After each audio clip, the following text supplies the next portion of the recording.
मुफ्ती साहब, मैंने एफ़ए की तालीम ली है, किसी किस्म की कोई नौकरी नहीं मिल रही, कारोबार भी नहीं है, मेरी उम्र 27 साल है, मुझे कोई दुआ दे दें और नवाफिल भी पढ़ता हूँ। भाई आपने तो एफ़ए की है, मैं तो आजकल एमए वालों को देखता हूँ जिनको नौकरी नहीं मिल रही, आप तो एफ़ए वाले हो। एफ़ए है ना, फंडामेंटल ऑफ आर्ट्स, ऐसे ही है ना, एफ़ए की तो मुखफ़फ़ यही बनता है, bachelor of arts, BA, master of arts, MA.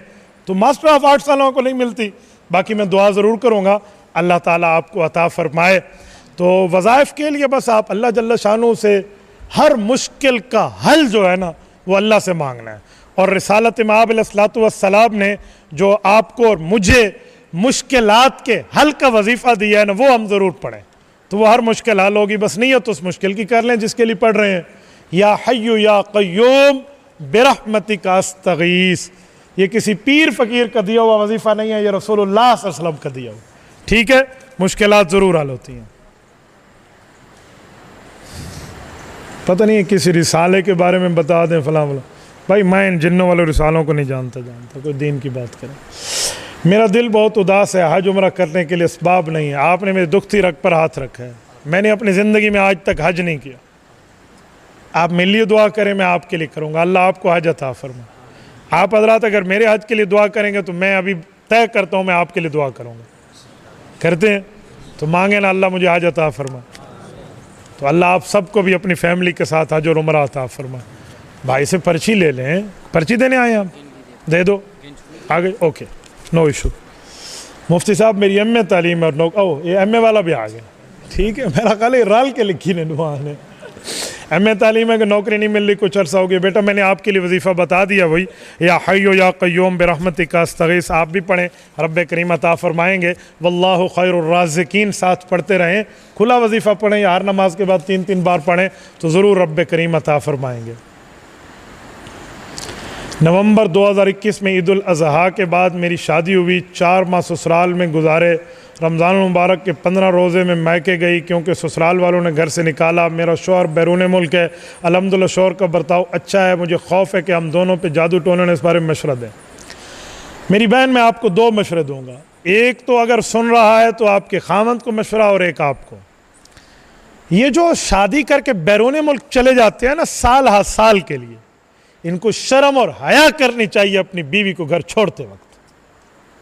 ये बेशर्म लोग हैं। मैं मस्जिद में बैठा हूं, मैं सेंसर करके लफ्ज बोल रहा हूं। शादी की और 5-5 साल बाहर, और उसके हुकूक कहां गए जो तुम्हारी बीवी बैठी है? कल क़यामत में इसका गिरबान हो, इसका हाथ होगा और तुम्हारा गिरबान होगा। तो उसका जो मियां इस तरह बाहर बैठा है बहुत गलत कर रहा। मैं गालिबन अबू ज़ाबी में था, हाँ, वहाँ एक दावत में हम बैठे तो एक बंदे से मुलाकात हुई, जो साथ वाले ने कहा हज़रत इसको घर जाने की तरगीब दे। मैंने समझे साल में 2-3 दफ़ा जाता होगा, जैसे हर 4 माह बाद ज़्यादा से ज़्यादा बीवी का तो मामला है। उन्होंने कहा जी बस 3-4 साल हो गए मैं घर नहीं गया। मैंने कहा 3-4 साल हो गए? कहते जी हाँ। मैंने कहा तो बीवी के हक हर महीने पैसे भेज रहा हूँ। मैंने कहा सिर्फ पैसे देना हक होता है? नहीं, मैं रोज़ फ़ोन पे बात करता हूँ। तो मैंने थोड़ा मजाक के लिए कहा, मैंने कहा वो भी तो किसी से फिर फ़ोन पे बात करती होगी कि दिल लगी मैं भी कर लूँ। ऐसे चौंक, मुफ्ती साहब आप क्या कह रहे हैं? मैंने कहा जो सुन रहे हो इस पे तो तुझे बड़ी गैरत आ गई, इस पे कोई गैरत नहीं है कि तेरी बीवी के हुकूक है। हज़रत उमर फारूक रज़ी अल्लाह अन्हु ने फरमाया था कि अगर अर्जेंटाइन जैसा इलाका जो आखिरी सरहद था उस वक्त का, वहां भी फौजी होगा तो 4 माह बाद उसे हुक्म है कि वो अपने घर आए, तो उससे बड़ा आ गया है। आपको पता है वीज़ा प्रोसेस है, आना जाना मुश्किल है, गरीब बंदे। मैंने कहा वतन में रोजी ढूंढो। किसने कहा तुम इतने अरसे के लिए बाहर, या तो फैमिली लेकर आओ। तो एक तो पैगाम मेरी बहन आपके खामंद को है, ठीक है, उसको थोड़ी बहुत कोई शर्म इजी लोड कराएं और उसको समझाएं। नंबर 2, आप चाहती हैं मेरे ऊपर जादू ना हो तो बहुत अच्छा है, आप मंजिल की रोज़ाना पाबंदी कर लें। जो मंजिल मिलती है उसमें कुरान करीम की उन आयात को जमा किया गया है जिसके मुताबिक बंदे पे जादू होता नहीं है, होता है तो टूट जाता है। आप मंजिल पढ़ लें, मुअव्वज़तैन कुल औज़ु बिर्रब्बिल फलक कुल औज़ु बिर्रब्बिन नास, रात को सोते हुए पढ़ें, नहीं होगा इंशाअल्लाह ताला। हज़रत मुर्दे से ख्वाब में मुलाकात का कोई वजीफ़ा, बेटा इसके लिए कोई स्पेसिफिक कोई मुतय्यन करदा वजीफ़ा नहीं है कि वजीफ़ा पढ़ोगे तो मुर्दे से आपकी ख्वाब में मुलाकात होगी। इसके लिए तजरबा आपको बता देता हूँ, एक्सपीरियंस, जितना हो सके उसका इसाले सवाब करो। अगर वालदा या वालिद फौत हो गए हैं तो दो काम करो, ईसाल सवाब भी करो और उनके दोस्तों से अच्छे ताल्लुकात रखो। आपकी माँ की कोई सहेली है तो उसके घर में भी कुछ भिजवाया करो जैसे अपनी अम्मी को देते थे, ठीक है। आपके अब्बू का कोई दोस्त है तो उसकी भी कदर करो और अब्बू को ईसाल सवाब करो। ज़रूर भी ज़रूर इंशाअल्लाह ताला मुलाकात होगी ख्वाब में। इमाम के पीछे तावुज़ तस्मीया पढ़ने के बारे में वजाहत फरमाएं। मुक्तदीन इमाम के पीछे न तावुज़ पढ़ना है न तस्मीया पढ़नी है। मुक्तदीन इमाम के पीछे सुबहानक अल्लाहुम्मा पढ़ के खामोश हो जाना है। औज़ु बिल्लाह बिस्मिल्लाह तो है कुरान पढ़ने के लिए, मुक्तदीन कुरान पढ़ना नहीं है तो औज़ु बिल्लाह बिस्मिल्लाह कहाँ से पढ़ेगा। मुझे एक शख्स मिला, वो कहने लगा मौलाना मैं तो सुबहानक अल्लाह पढ़ता हूँ, फिर औज़ु बिल्लाह पढ़ता हूँ, बिस्मिल्लाह पढ़ता हूँ, चुप हो जाता हूँ। मैंने कहा औज़ु बिल्लाह बिस्मिल्लाह क्यों पढ़ता है? औज़ु बिल्लाह बिस्मिल्लाह पढ़ता हूँ। मैंने कहा किस लिए पढ़ता है, तूने कुरान पढ़ना है? कहता नहीं मुक्तदी के पीछे तो कुरान नहीं पढ़ता, इमाम पढ़ता। मैं फिर बिस्मिल्लाह क्यों पढ़ी? अजी बरकत के लिए। मैंने शुरू में पढ़ लेता, फिर बरकत के लिए आखिर में पढ़ते हैं। वो चाचे तेरा अक्ल है? अच्छा अच्छा अच्छा ठीक है। बड़ी उम्र का आदमी है और इसे ये भी नहीं पता कि तावुज़ तस्मीया जो है मुक्तदी के लिए नहीं है। वो सुबहानक अल्लाह पढ़ के फिर तावुज़ तस्मीया पढ़ता है। भाई पहले पढ़ ले।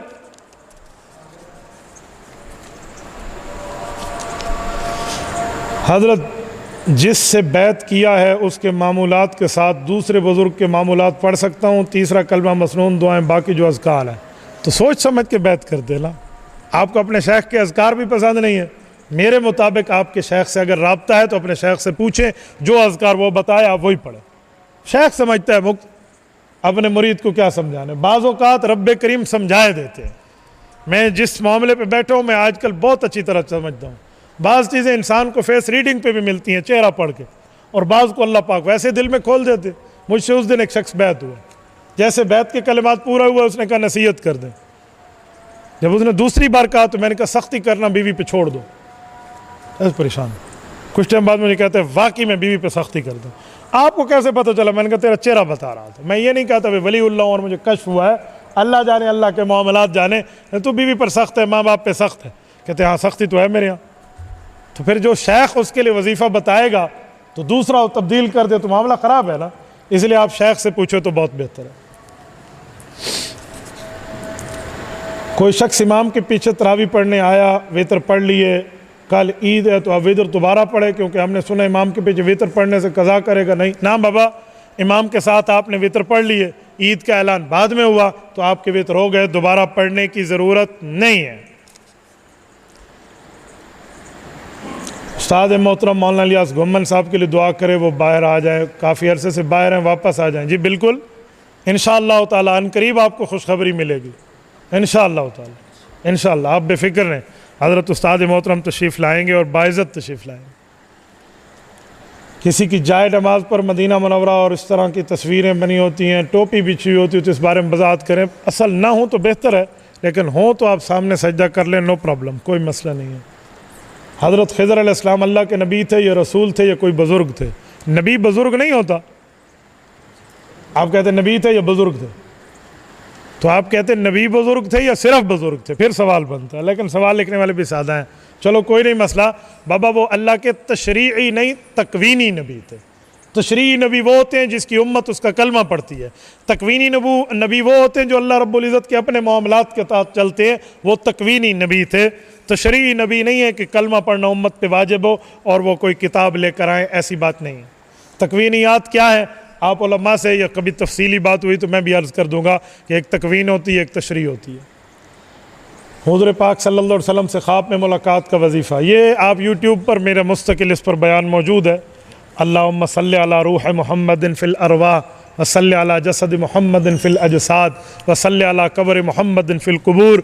ये दुआ पढ़ें, ये दरूद पढ़ें तो इंशाअल्लाह ताला रब्बे करीम ज़रूर ख्वाब में ज़ियारत फरमाएँगे। इसके अलावा दुरूद पाक की कसरत हो। जज़ल्लाहु अन्ना मुहम्मदन सल्लल्लाहु अलैहि वसल्लम मा हुवा अहलुहु। ए अल्लाह हुज़ूर पाक को हमारी तरफ से वो बेहतरीन जज़ा खैर दे जिसके वो मुस्तहिक है।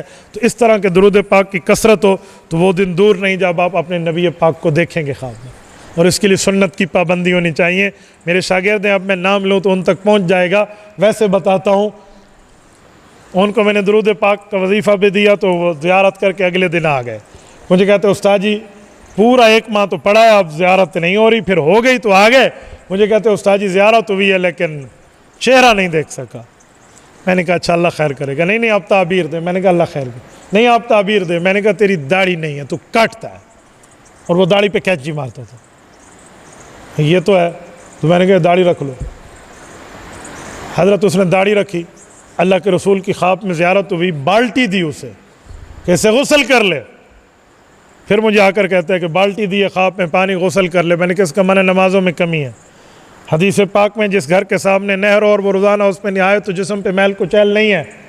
तो 5 नमाजें 5 नहरें और रोज़ाना नमाजें पढ़ोगे जिस्म से मैल कुचैल यानी गुनाह ख़त्म होंगे। मैंने कहा वाकई नमाज़ों में कमी है। तो भाइयों इस तरह बहुत सी चीज़ें होती हैं जिसकी पाबंदी करनी पड़ती है, तो आप इस तरह करें।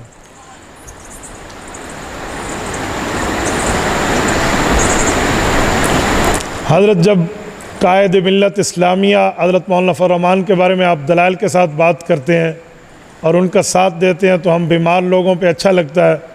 हज़रत जी मेरी छोटी सी ख्वाहिश है कि एक बार आप मुस्कराएं, आपका मुस्कराना मुझे पसंद है। वाह जी क्या बात है, क्या बात है। पता नहीं चुगताई साहब और रिसाला भाई मुझसे अहले हक़ के बारे में पूछे, मैं इन मामलात को नहीं बात करता। ईद की कुर्बानी के जानवर की उम्र के बारे में मालूम है। साल में किसी और दिन जानवर ज़बह करें तो इसकी कुर्बानी, कबूतर मुर्गी की कुर्बानी के बारे में वज़ाहत। लो जी बकरी कबूतर मुर्गी, अच्छा उम्र सारी कुर्बानी नहीं। भाइयों उम्र के लिए एक बात जहन में रखें, वो कहते हैं ये खीरा है और ये दोंदा है। ये दोंदा और खीरा ये कोई शरीयत का हिस्सा नहीं है, किसी इस्लामी किताब में इसका सबूत नहीं है। उम्र है उम्र कि बकरा बकरी 1 साल, गाय 2 साल और ऊँट 5 साल, बस इस उम्र में वो दोंदा है, चोगा है, खीरा है, छक्का है, जो भी है कुर्बानी हो जाएगी। लोग कहते हैं दोंदा 2 दांत वाला होना चाहिए, तो ये प्लास से उसका दांत निकाल के ले आते हैं, कहते हैं ज़बह कर। असल उम्र है, उम्र देखनी चाहिए। बाकी कबूतर वगैरह की उम्र कितनी हो तो ज़बह करे, अब मुझे क्या पता, मैंने कोई कबूतर शबूतर नहीं रखे हुए, ठीक है। और आम दिनों में जो आप ज़बह करते हैं आप कोई भी कर सकते हैं, ठीक है। हमने सुना है कि 4 पैगंबर ज़िंदा हैं। बाबा हमारा तो अकीदा है तमाम अंबिया कब्रों में ज़िंदा है, तुमने 4 का सुना है। सादे आदमी ईसा अलैहिस्सलाम आसमानों पे, हज़रत इदरीस अलैहिस्सलाम जन्नत में, खिज़र अलैहिस्सलाम दुनिया में, इलियास अलैहिस्सलाम भी ज़िंदा। इस बारे में वज़ाहत करें।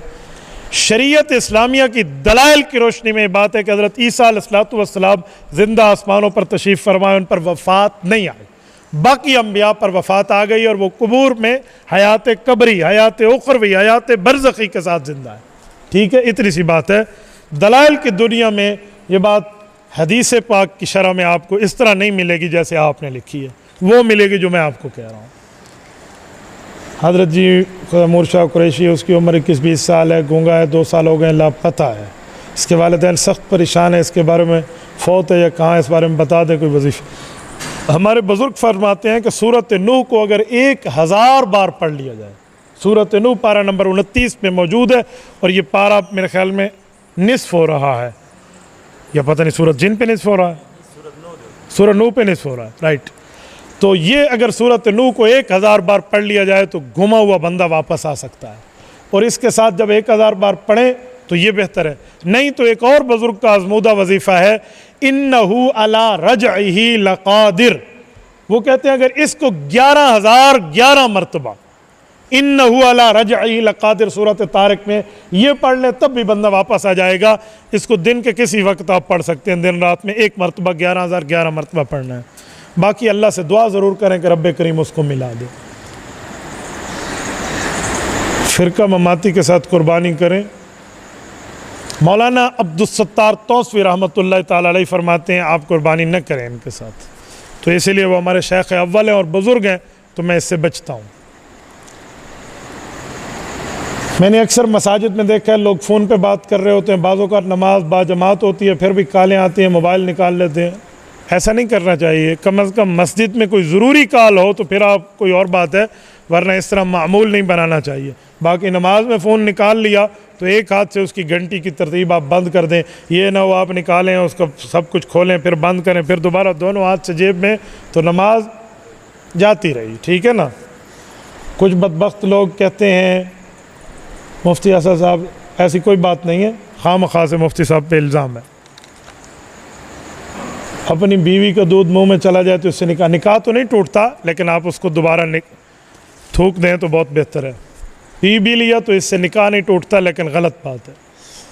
मेरी बीवी उम्मीद से है फ़र्ज़ नमाज 1 रकात खड़े होकर 1 रकात बैठ के पढ़ती है, बिल्कुल ठीक है, किसी किस्म की उसकी नमाज का कोई मसला नहीं। वो मजबूरी में है, उसकी एक दर्द की चिंगाड़ पर रब्बे करीम उसको हज जितना सवाब दे दे। अल्लाह के यहाँ क्या मन है? इन दिनों में मैं खामद को कहता हूँ हया करो, बीवी की कदर करना सीखो। वो आपके बच्चे की वालदा है, वो पूरी नमाज भी बैठ के पढ़े तो भी ठीक है। आप उसे कहे नहीं वो दूसरी रकात भी खड़े होकर पढ़े, बिल्कुल गलत बात है, ऐसी काम न करें आप। जैसे उसको आसानी है वो वैसे पढ़े। सबके सामने बताना जायज़ है तो बताओ, अगर नहीं है तो न बताओ। मैंने अपने चचा की बेटी से शादी की है, लेकिन मेरे वालिद मेरे घर वाली के साथ गलत इरादा रखते हैं। फिर जब मैं घर नहीं होता तो इस तरह का कुछ मामला मेरे सुनने में आया, बता दें। अगर किसी ससुर ने अपनी बहू पर शहवत के साथ उसको मामलात में हाथ डाला तो वो उसकी बेटे पर हराम हो जाएगी। आपको चाहिए आप अपनी बीवी को लेकर किसी और मकान में मुंतकिल हो जाएं और ऐसे शख्स से, चाहे वो आपका वालिद है, अगर आपको यकीन है इस तरह की 2 नंबरियां, तो उस वालिद का, अपने वालिद का अपनी बीवी यानी उसकी बहू से पर्दा करा दे। वालिद की खिदमत आपकी जिम्मेदारी, आपकी बीवी की नहीं है। इस तरह के कुछ मामलात हैं, फौरन अलग हो जाए। लेकिन आपका वालिद इस तरह क्यों करता है, इसको भी देखो। बाज़ औक़ात ऐसा होता है कि वालिद की बीवी यानी उनकी माँ फौत हो जाती है और बच्चे खुद शादी करते हैं, बाप की दूसरी नहीं कराते, तो वो ये काम करता है। तो इसलिए या तो वालिद के मामलात में देखें। मेरे एक, अब मैं क्या कहूँ, जानने वाले हैं, उन्होंने इस तरह की शिकायत की कि मेरा वालिद मेरी बीवी के साथ कमरे में अलहदा बैठा हो तो उसे कहता है सर पे तेल लगा के दे, हमें कहते हो तुम दफ़ा हो जाओ, तुम न लगा। तो मैंने कहा तुम्हारी वालदा? कहते हो तो 5 साल हो गए, फौत हो गए हैं। मैंने कहा अब्बू की उम्र कितनी है? कहते बस अभी 51-52 साल हो रही है। मैंने कहा पहले पीऊ को परना हो, मैंने कहा पहले बाप की शादी कराओ। उन्होंने कहा मुफ्ती साहब आप कैसे कह रहे हैं, अब्बे को ई उम्र कौन लेसी? मैंने कहा खुदा के बंदे 51 साल में कोई नहीं देगा, या घर अलहदा कर, किस चक्कर में बैठे हो तू? बाप की शादी, उनने कहीं ना कहीं से मैंने उन्हें हिम्मत दिलाई, उन्हें बाप की शादी कराई। जब शादी हो गई तो उसके बाद बहू जाए ना कमरे में, कहते दफ़ा हो जा तू। मैंने कहा होंडा सा आराम है, ठंड पाइए। तो मैं पहले तो मैं कहता था कि बाप की शादी करा। तो भाई अगर इस तरह का कोई मसला है तो तुझे कैसे देखो चाह। माँ बाप पर औलाद का हक क्या है? माँ बाप पर औलाद के 3 हक हैं।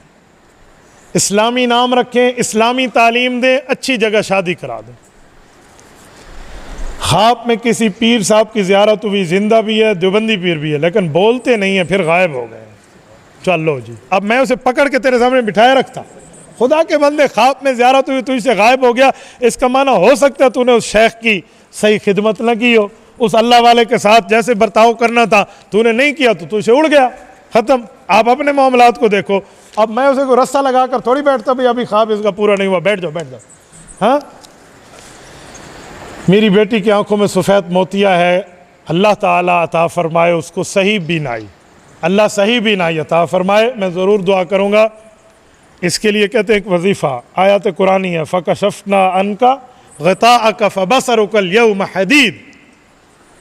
ये कम अज़ कम 101 मरतबा पढ़कर सुबह और शाम या दिन में किसी एक वक्त आप बच्ची की आंखों पर फूंक दें तो इंशाअल्लाह ताला आँख की तकलीफ़ नहीं होगी। जब बाथरूम में, अच्छा बाथरूम होगा ठीक है, जब बाथरूम में जाए और वहाँ बदनी में पहले पानी पड़ा हो, उस पानी पर और पानी डालें या ना डालें? बदनी किसे कहते हैं? अच्छा बदनी, ठीक है हाँ हाँ। जब आप वाशरूम जाएं और लोटे में पानी पहले पड़ा हो तो फिर क्या करें? हाँ, आपको ये यकीन हो कि ये पलीत पानी है फिर तो उसे आप धोकर दोबारा करें, और ये यकीन नहीं है तो फिर आप उसको इस्तेमाल कर सकते हैं। मसलन आपको शक हो बच्चा गया, बच्चे ने शायद पलीती उसमें डाल दियो, तो फिर तो आपको शक है, उसको चेंज कर लें, ऐसी कोई बात नहीं है, तो पानी पाक ही समझा जाएगा। ये भी उसी ने लिखा है मेरे ख्याल में, एक बदनी मदनी वाला है। मौली साहब किस्त वाला कारोबार सूद में आता है या नहीं? मसलन एक चीज़ नगद पे, भाई किस्त का कारोबार सूद में नहीं है, लेकिन लेकिन इसलिए कह रहा हूं कि आजकल बाज लोगों ने सूद को किस्तों पे डाल दिया, उस पर हमारे हाँ पाबंदी है बाकायदा इंतजामिया की तरफ से। वो चक्कर और है, एक से नकद लेकर दूसरों को किस्त पे बेच देने वाला जो कारोबार है तो सूदी है, इससे बचें। आम तौर पे कोई किस्त पे चीज़ बेचे तो वो सूद नहीं है, लेकिन इस बारे में तफसील है। बेहतर है कि आप मौलाना साहब के पास आएँ और उनको बताएं और उनसे तफसील ले लें। जब सोना फरोख्त करते हैं तो इसमें दुकानदार एक मासा काट देता है, एक मासा 10,000 का बनता है, तो क्यों काटता है भाई? वो किस लिए काटता है? पूछे। हो सकता है कि वो सोना ना हो, वो कुछ और हो, कोई और गिल्लट विल्लट साथ मिलाकर सोने को जोड़ते हैं, इस तरह ना हो। वो आपने सुना नहीं है कि सोना आग में जल के कुंदन बन जाता है? कुंदन किसे कहते हैं पता है आपको? किसे कहते हैं? अभी कोई बता रहा था, सोना आग में जल के कुंदन बन जाता है। कुंदन किसे कहते हैं? खालिस सोना, ठीक है, यानी उसमें मिलावट खत्म हो जाती है ना। तो अगर ऐसी कोई बात है तो फिर तो अलग बात है, वरना आम तौर पे सोने का मासा काट देते हैं तो जुर्म है। मेरी घरवाली के पास 5 तोले सोना है और 50,000 रुपये भी है, उस पर बीवी पर जी बिल्कुल पक्की ठक्की कुर्बानी आ गई। आपकी बीवी कुर्बानी करेंगी? नहीं तो आप कर लें तो अच्छी बात है, कोई नहीं मसला, वो अगर इजाज़त दे तो। लोग कहते हैं कि बच्चा 15 साल तक जो गुनाह करता है, इस गुनाह के बदले सवाब मिलता है, और वो भी माँ बाप को मिलता है। कितने सालों तक मज़ीद को माँ बाप को गुनाह वाला सवाब मिलता रहेगा, ज़रा बताएं। वाह मेरे भाई, खुदा तुझे ले जाए हज पे, तेरा हाल वाल कोई नहीं है। और बच्चा जो 15 साल तक गुनाह करता है, गुनाह सवाब लिखा जाता है, यूँ नहीं है। वो यूँ है कि जो बच्चा नाबालगी में होता है तो उसके गुनाह लिखे नहीं जाते, इतनी बात है। ये नहीं है कि वो गुनाह करते और नेकी बनती जाती। तुमने अच्छी मशीन बनाई हुई है, यूँ नहीं है। वो नाबालगी में नहीं लिखे जाते कि नाबालिग है, बच्चा है, मासूम है, तो इसका क्या पता। मुफ्ती साहब, मेरे जहन में बहुत बुरे ख्यालात आते हैं और बहुत से बुरे काम भी हो जाते हैं, कोई वजीफ़ा बताएं। 2 बातें अलग अलग हैं। अगर आपके जहन में बुरे ख्यालात आते हैं और बुरे काम नहीं होते, दूसरी सूरत बुरे ख्याल भी आते हैं, बुरे काम भी होते हैं, यह अलग अलग बात है। जहन में बुरे ख्याल आए लेकिन बुरे काम करते नहीं हो आप, तो आपको सलाम है, आपका ईमान बढ़ रहा है। क्योंकि जहन में उस वक्त बुरे ख्याल आते हैं जब बंदे का ईमान बढ़ता है तो शैतान डाका डालता है। बस उसका इलाज है उस ख्याल को झटक दो, चाहे दिन में 1000 मरतबा ख्याल है, लेकिन ख्याल भी आते हैं और बुरे काम भी कर लेते हैं। तो भाई अब आप फिक्र करो, अब आप तौबा करो। इसके लिए वजीफ़ा नहीं, गैरत चाहिए, ठीक है?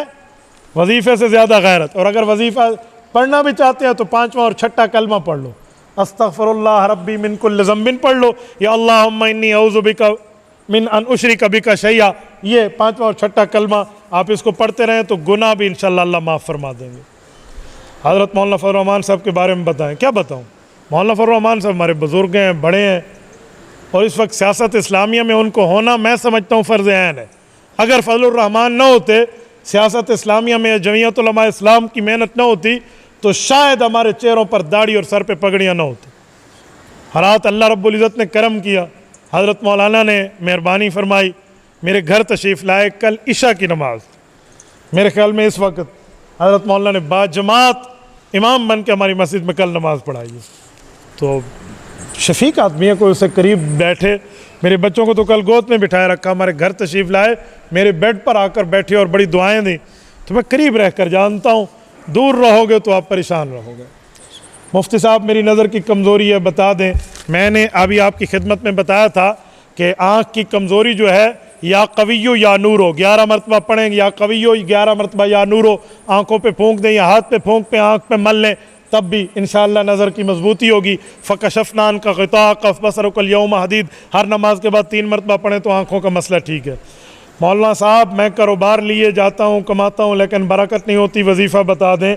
भाई, कारोबार के लिए वजीफ़ा तो ये है कि आप झूठ न बोलें। जब आप झूठ बोल के कसम उठाकर चीज़ बेचेंगे, हदीस में चीज़ बिक जाएगी तो बरकत भी चली जाएगी।